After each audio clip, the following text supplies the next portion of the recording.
Get ready for the countdown. 10, 9, 8, 7, 6, 5, 4, 3, 2, 1, 0.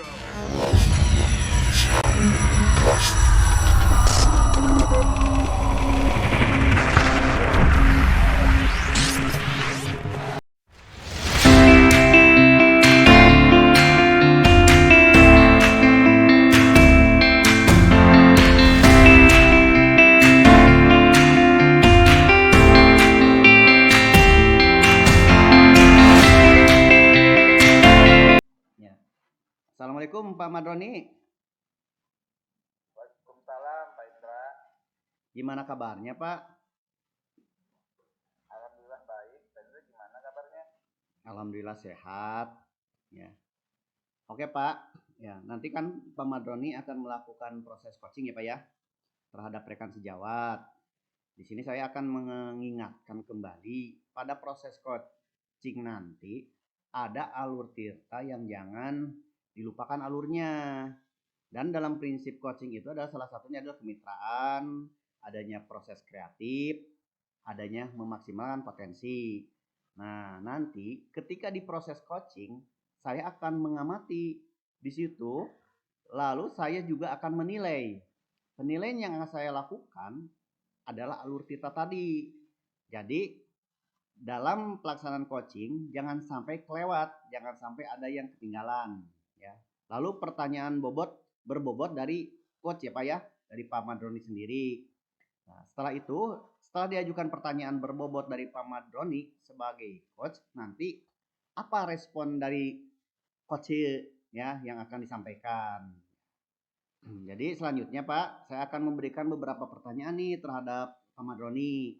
Yang pertama, kompetensi mana yang akan Pak Madroni kembangkan pada proses coaching kali ini Pak?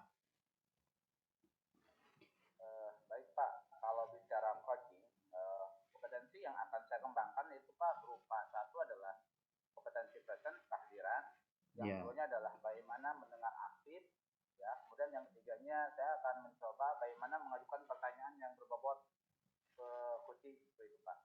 Oh iya. Jadi ada 3 hal ya Pak ya? Iya Pak. Oke Pak. Pertanyaan selanjutnya Pak. Kompetensinya kan ada 3 ya Pak ya? Yang tadi kompetensi present, kompetensi bagaimana mendengar aktif, kompetensi bagaimana mengajukan pertanyaan berbobot. Nah, sekarang kemungkinan kompetensi mana, bagaimana yang lebih spesifik yang akan Pak Madroni kembangkan pada proses coaching nanti. Untuk coaching saat ini kemungkinan kompetensi mendengarkan aktif Pak dan mengajukan pertanyaan berbobot yang akan saya lakukan. Kenapa Pak kompetensi itu yang Bapak pilih? Karena menurut saya ini memang merupakan bagian terpenting dalam paradigma berpikir coaching. Ya. Salah satunya adalah mengajukan pertanyaan-pertanyaan berbobot dan menekan aktif yang harus dikuasai seorang coach Pak. Oke ya. Pertanyaan terakhir ya Pak ini. Jadi yaitu indikator yang bagaimana Pak yang diinginkan oleh Pak Madroni dalam proses coaching nanti. Kalau sebenarnya sih Pak, kalau mencari indikator masalah yang tercapaian dan tujuan dalam coaching itu daripada bagaimana saya nanti aja Pak ya, coach sendiri mampu menemukan solusi-solusi atas permasalahannya sendiri, serta mampu menjelaskan langkah-langkah yang muncul dari diri sendiri dan dapat menyelesaikan masalahnya sendiri Pak. Oh oke ya. Jadi nanti sekali lagi ya saya ingatkan, jangan lupa alur tirtanya ya Pak ya. Lalu pertanyaan berbobot harus ditingkatkan kembali. Dan respon coachingnya bagaimana harus langsung ada timbal baliknya. Iya Pak, nanti akan saya coba Pak. Oke, langsung kita ke proses coaching ya Pak ya. Baik Pak, asal sanakan.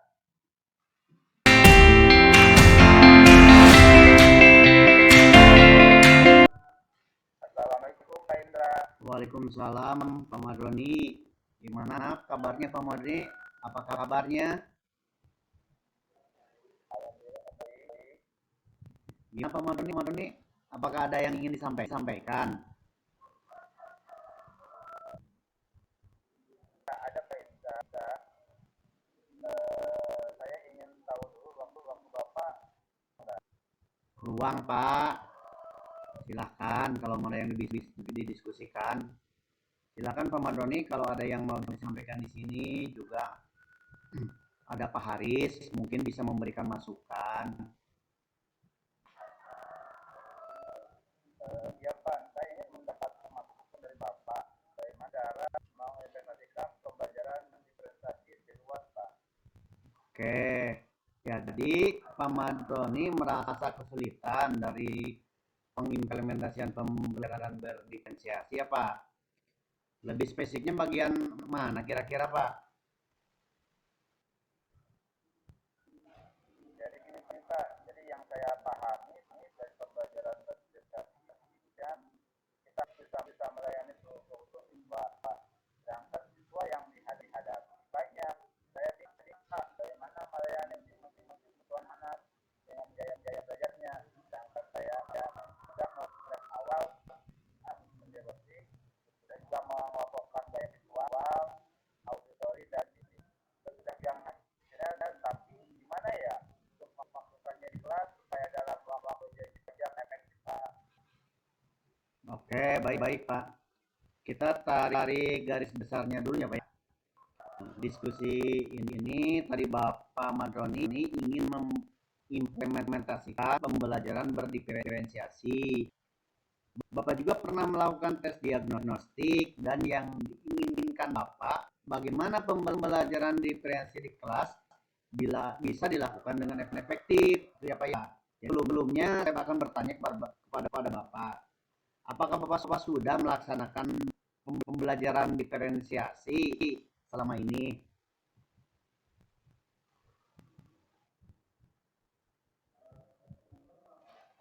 Sudah pernah coba Pak, namun yang salah bukan ini pembelajaran berdiferensiasi bukan ya saya juga kurang paham Pak. Yang Bapak harapkan atas diskusi ini, Bapak punya target apa kira-kira?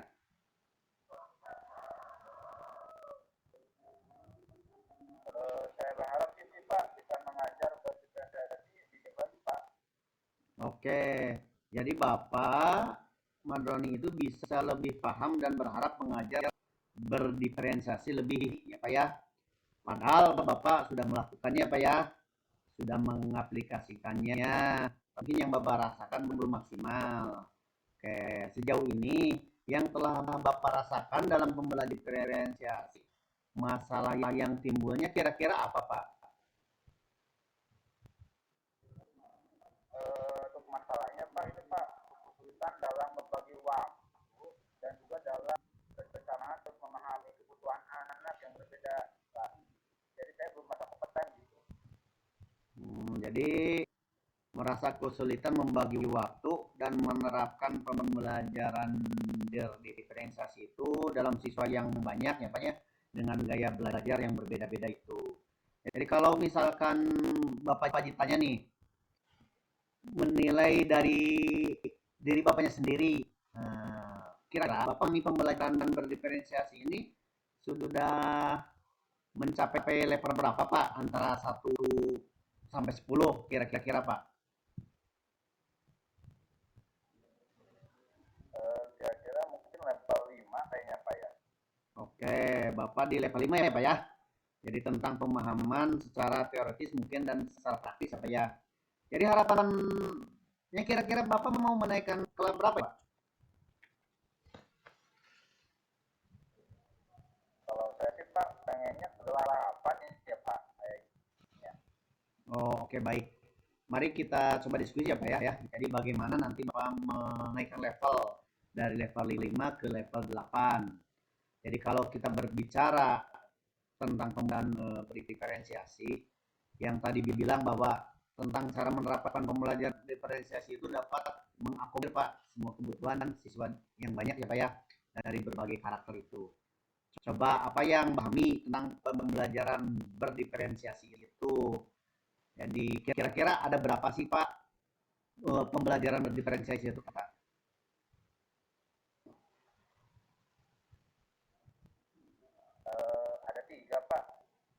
Apa kira-kira Pak? Yang 3 itu Pak.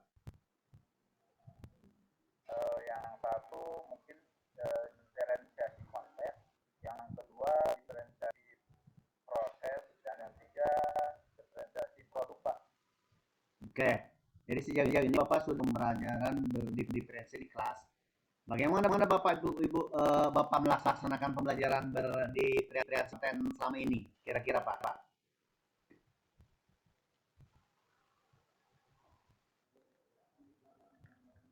Saya memberikan penugasan yang berbeda Pak. Saya juga memberikan pilihan terhadap siswa untuk mengerjakan tugasnya sesuai dengan minatnya Pak. Oke. Jadi menurut Bapak itu diferensiasi.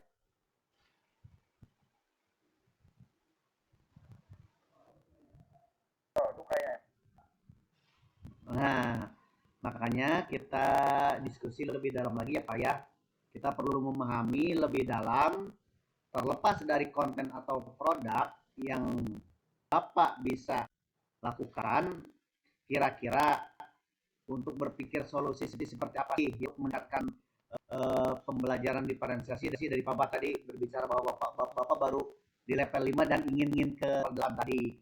Kira-kira kesalahannya apa Pak atau kekeliruannya di mana Pak? Kira-kira.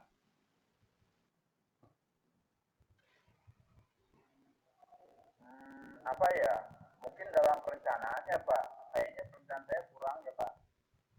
Oke, berarti perencanaannya masih kurang atau belum maksimal. Jadi menurut Bapak Madroni, bagusnya gimana Pak? Yang pertama, saya punya lagi konsep diferensiasi kayak apa. Yang kedua, mungkin saya harus membuat salah satu RPP yang berdiferensiasi lebih spesifik lagi dengan langkah-langkah yang lebih kelihatan. Ini apa Pak? Jadi solusi yang sementara yang Bapak akan lakukan membuat PP yang lebih spesifik ya. Ada lagi kira-kira Pak yang lebih optimal gitu Pak mungkin selain daripada itu. Ada Pak. Saya sepertinya akan membuat media belajar yang tepat buat kebutuhan anak yang visual estetik dan audio Pak. Oh, oke oke. Jadi mengkayakan media yang tepat ya Pak ya. Jadi bisa mewakili kebutuhan dari visual, auditori atau kinestetik. Ya. Jadi solusinya sekarang sudah diisikan. Kira-kira masalahnya sudah terpecahan belum Pak? Iya Pak, sudah Pak. Alhamdulillah Pak. Kira-kira Pak butuh support apa sih Pak untuk rencana aksi Bapak? Ada nggak kira-kira yang mensupport hal seperti itu Pak untuk pembelajaran berdiferensiasi tadi?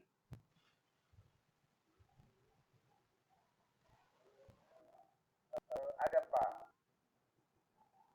Rekan sejawat yang tidak ikut menggerak tentunya ada waktu grup, dan kalau memerlukan yang lebih lagi pada sekolah Pak. No, sudah tergambar Pak ya? Mungkin dari rekan-rekan sekeliling Bapak bisa memberikan support dalam melaksanakan pembelajaran berdiferensiasi. Kira-kira Pak Madroni kapan akan melakukannya? Secepatnya Pak, setelah pertemuan ini mungkin kita langsung melakukannya. Saya akan coba dari PMN dulu, lalu membuat RPP dan media pembelajaran yang tepat Pak. Oke, mudah-mudahan dalam prosesnya saya bisa mensupport ya Pak ya. Ya, jadi kira-kira dari ini apa yang Bapak temukan Pak?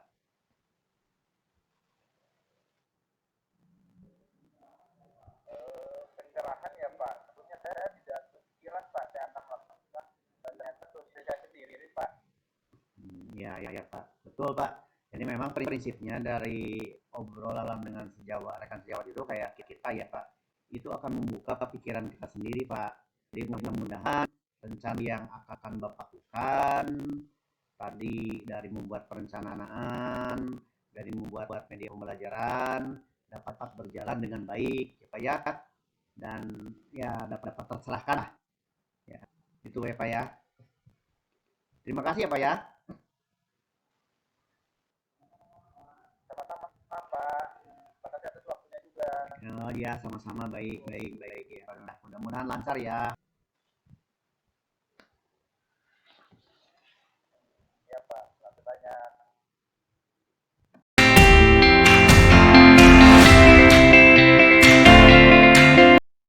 Assalamualaikum Pak Haris. Bolehkah saya minta waktunya terhadap Bapak sebentar?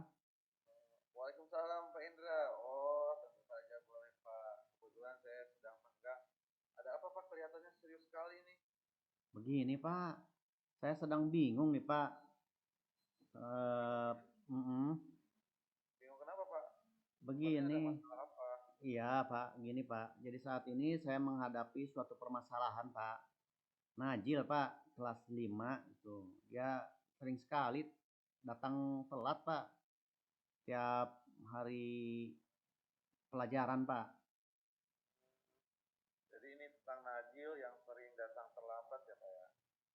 Iya betul Pak. Baiklah Pak. Apa yang diharapkan Bapak dari pertemuan ini? Ya, saya berharap setelah pertemuan ini saya menemukan solusi Pak dari permasalahan yang saya hadapi Pak. Baiklah Pak Indra. Semoga bisa membantu ya pada pertemuan kali ini.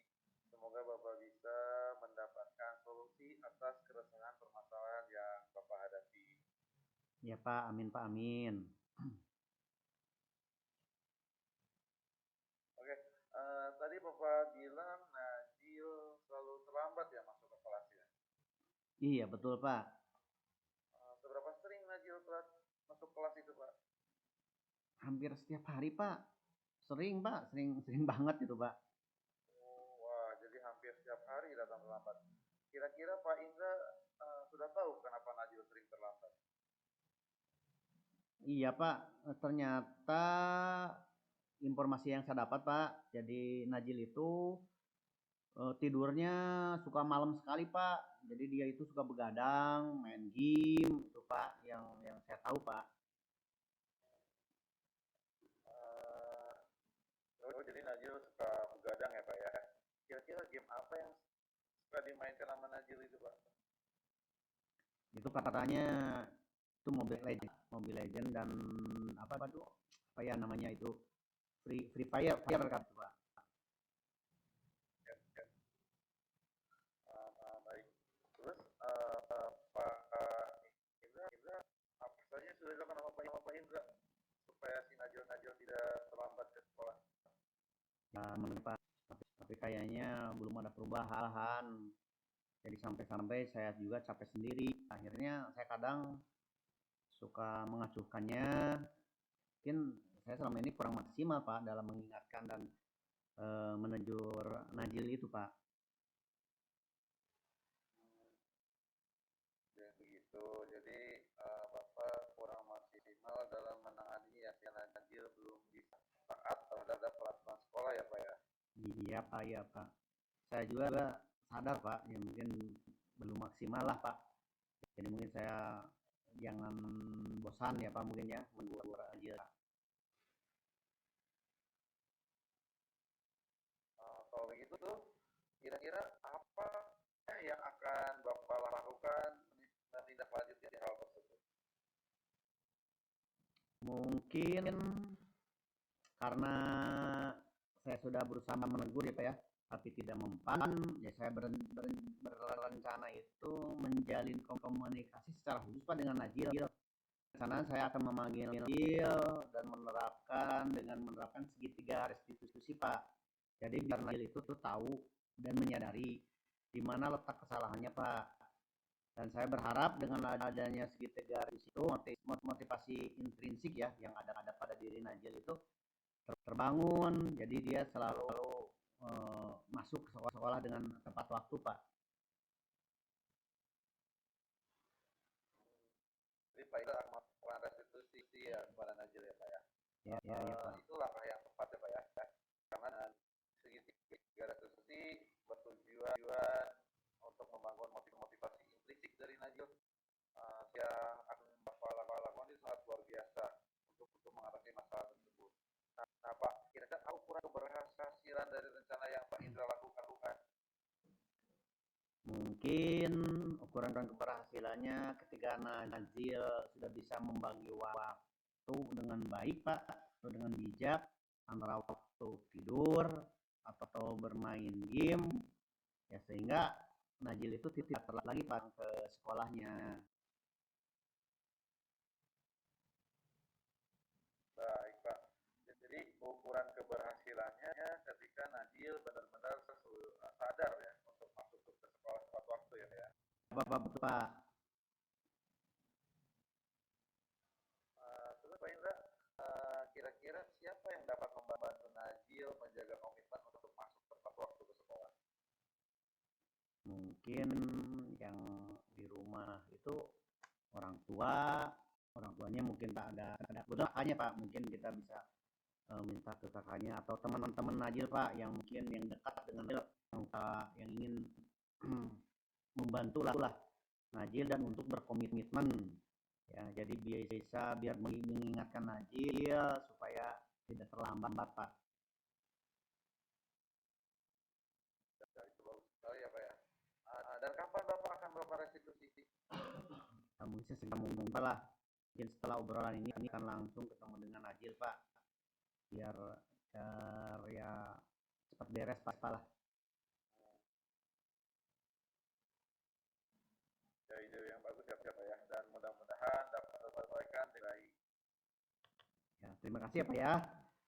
Setelah mengobrol dengan Bapak, saya menjadi lebih lega Pak, dan mendapatkan solusi lah yang selama ini sebelumnya saya bingung Pak, kebingungan gimana ini cara untuk menangani Najil ini Pak.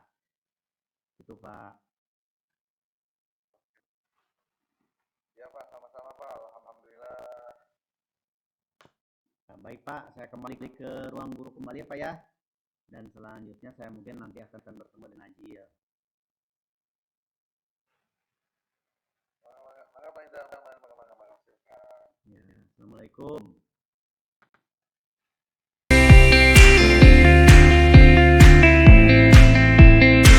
Ya. Assalamualaikum Pak Madroni. Waalaikumsalam Pak Indra. Gimana kabarnya Pak? Alhamdulillah baik. Pak Indra gimana kabarnya? Alhamdulillah sehat. Ya. Oke Pak. Ya, nanti kan Pak Madroni akan melakukan proses coaching ya Pak ya terhadap rekan sejawat. Di sini saya akan mengingatkan kembali pada proses coaching nanti ada alur tirta yang jangan dilupakan alurnya. Dan dalam prinsip coaching itu adalah salah satunya adalah kemitraan, adanya proses kreatif, adanya memaksimalkan potensi. Nah, nanti ketika di proses coaching, saya akan mengamati di situ, lalu saya juga akan menilai. Penilaian yang akan saya lakukan adalah alur tirta tadi. Jadi, dalam pelaksanaan coaching, jangan sampai kelewat, jangan sampai ada yang ketinggalan. Ya. Lalu pertanyaan berbobot dari coach ya Pak ya, dari Pak Madroni sendiri. Nah, setelah itu, setelah diajukan pertanyaan berbobot dari Pak Madroni sebagai coach, nanti apa respon dari coach ya yang akan disampaikan. Jadi selanjutnya Pak, saya akan memberikan beberapa pertanyaan nih terhadap Pak Madroni. Yang pertama, kompetensi mana yang akan Pak Madroni kembangkan pada proses coaching kali ini Pak? Baik Pak, kalau bicara coaching, kompetensi yang akan saya kembangkan itu Pak berupa satu adalah kompetensi present kehadiran, yang keduanya adalah bagaimana mendengar aktif, ya. Kemudian yang ketiganya saya akan mencoba bagaimana mengajukan pertanyaan yang berbobot ke coaching itu Pak. Oh iya ya. Jadi ada 3 hal ya Pak ya? Iya Pak. Oke Pak. Pertanyaan selanjutnya Pak. Kompetensinya kan ada 3 ya Pak ya? Yang tadi kompetensi present, kompetensi bagaimana mendengar aktif, kompetensi bagaimana mengajukan pertanyaan berbobot. Nah, sekarang kemungkinan kompetensi bagaimana yang lebih spesifik yang akan Pak Madroni kembangkan pada proses coaching nanti?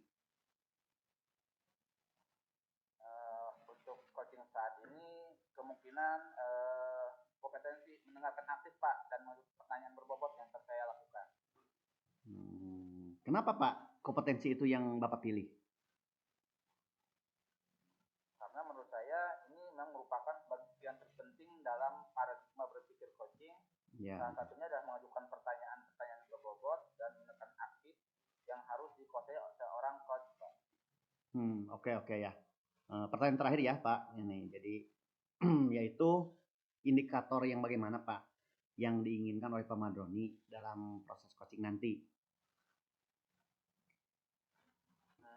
Kalau sebenarnya sih Pak, kalau mencari indikator masalah yang tercapaian dan tujuan dalam coaching itu daripada bagaimana saya nanti aja Pak ya, coach sendiri mampu menemukan solusi-solusi atas permasalahannya sendiri, serta mampu menjelaskan langkah-langkah yang muncul dari diri sendiri dan dapat menyelesaikan masalahnya sendiri Pak.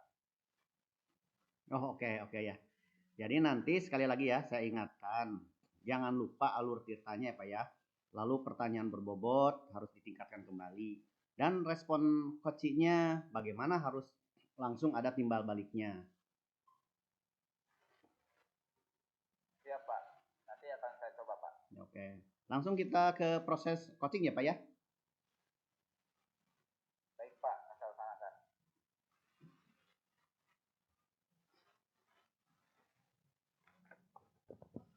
Ya lanjut ya. Ya. Assalamualaikum Pak Madroni. Waalaikumsalam. Tadi Pak Madroni sudah melakukan coaching ya dengan Pak Rodeni. Ada beberapa pertanyaan ya Pak ya yang saya akan ajukan terhadap Bapak. Yang pertama, coba Bapak narasikan apa saja yang Bapak lakukan dalam proses coaching terkait indikator ketercapaian yang diinginkan.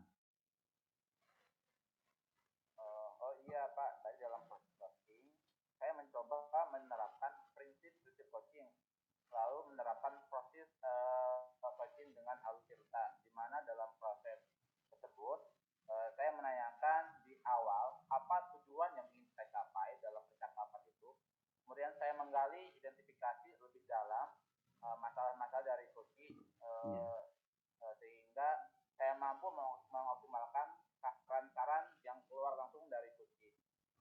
Kemudian saya juga mencoba mensumbul coaching untuk mampu melaksanakan rencana aksinya sehingga dapat berjalan dengan baik Pak. Oh iya. Tadi sih yang saya catat ya Pak ya dari proses coaching tadi. Proses coachingnya berjalan dengan baik yang saya perhatikan. Terus ada beberapa catatan yang saya catat juga baik, ya runtut dari awal sampai akhir ya. Pertanyaan-pertanyaan yang Pak Madroni tanyakan tadi berbobot ya, sehingga menimbulkan Pak Rodini itu bisa mencari solusi sendiri ya dari respon coach ya sangat baik terhadap pertanyaan Bapak tadi. Untuk pertanyaan berikutnya, kompetensi apa lagi yang ingin Bapak kembangkan Pak setelah proses coaching tadi? Kira-kira Pak? Sebenarnya sih Pak, kompetensi yang saya ingin kembangkan lagi yaitu ingin lebih menguatkan kembali dari segi kemampuan saya dalam melakukan coaching, terutama menggunakan alur ceritanya Pak, serta menguatkan kompetensi saya dalam melakukan pertanyaan-pertanyaan berbobot. Kurang lebih seperti itu Pak. Oh iya. Memang sih Pak ya, butuh waktu Pak dalam pelaksanaan coaching ini. Ya, jadi harus banyak latihan intinya Pak ya, biar kita terbiasa ya. Untuk pertanyaan terakhir Pak, bagaimana perasaan Bapak nih setelah melakukan coaching tersebut? Untuk perasaan saya sih Pak, saya senang sekali Pak. Kenapa? Karena di bagian dari proses berdiskusi ini dan berbagi dapat memunculkan solusi-solusi cerdas dan permasalahan yang muncul dari coaching sendiri Pak. Dan juga hal baru bagi saya dalam melakukan coaching bisa bersama-sama menemukan solusi seperti itu Pak. Oke, baik ya. Jadi penutupnya banyak terima kasih Pak. Saya sangat bangga terhadap Pak Madroni yang bisa melakukan coaching dengan baik Pak. Sama-sama Pak. Terima kasih juga sudah membantu Pak. Ya, sama-sama.